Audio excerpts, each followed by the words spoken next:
வணக்கம் ரசிகர்களே, விஜய் டவுன் அன்புடன் வரவேற்கிறது. நான் விஜயகுமார். இப்போ நீங்கள் பார்த்துக்கிட்டு இருக்கிறது ஒரு விளையாட்டு மைதானம் கிடையாது, ஒரு பஸ் ஸ்டாண்டு. என்னது பஸ் ஸ்டாண்டுனா ஷெட்டு, கடைங்க, பிளாட்ஃபார்ம் எல்லாம் இருக்கும். இங்கே ஒன்றுமே இல்லைன்னு தானே நினைக்கிறீங்க? ஆமாங்க, நீங்கள் நினைக்கிறது சரிதான். நீங்கள் நினைக்கிற மாதிரி ஷெட்டு, பிளாட்ஃபார்ம், கடைங்க எல்லாம் இருந்துச்சு இந்த பஸ் ஸ்டாண்டில்.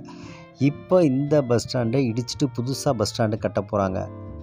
இது எந்த ஊர் பஸ் ஸ்டாண்டு நீங்கள் நினைக்கிறீங்கன்னு?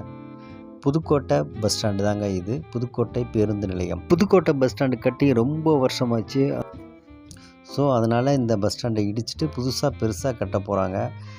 புதுக்கோட்டை பஸ் ஸ்டாண்டு ரொம்பவே ஒரு பெரிய பஸ் ஸ்டாண்டு. இந்த காலத்துக்கு ஏற்ற மாதிரி நிறைய பஸ்ஸு நிற்கிற மாதிரியும் நவீன வசதிகளோட புதுசாக கட்ட போகிறாங்க இந்த புதுக்கோட்டை பஸ் ஸ்டாண்டை.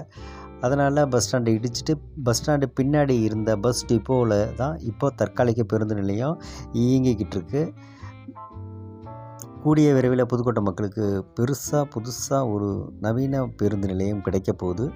அதுவரை இந்த பேருந்து நிலையத்தை தற்காலிக பேருந்து நிலையத்திலேருந்து தான் பஸ்கள் இயக்கப்பட்டு வருது. அதுவும் பஸ் ஸ்டாண்டுக்கு பின்னாடி இருக்கிற பஸ் டிப்போவிலேருந்து தான் பேருந்துகள் இயக்கப்படுது. தற்காலிக பேருந்து நிலையத்திலேருந்து சிறு சிரமங்கள் இருந்தாலும் அதை கொஞ்சம் பொறுத்துக்கிட்டிங்கன்னா கூடிய விரைவில் உங்களுக்கு புதுசாக ஒரு நவீன பேருந்து நிலையம் புதுக்கோட்டை மக்களுக்கு கண்டிப்பாக கிடைக்க போகிறது சீக்கிரமே. இந்த வீடியோ உங்களுக்கு பிடிச்சிருந்தா மறக்காமல் விஜய் டவுன் சேனலை சப்ஸ்கிரைப் பண்ணுங்கள், லைக் பண்ணுங்கள், ஷேர் பண்ணுங்கள், கமெண்ட் பண்ணுங்கள். நான் விஜயகுமார். நன்றி, வணக்கம்.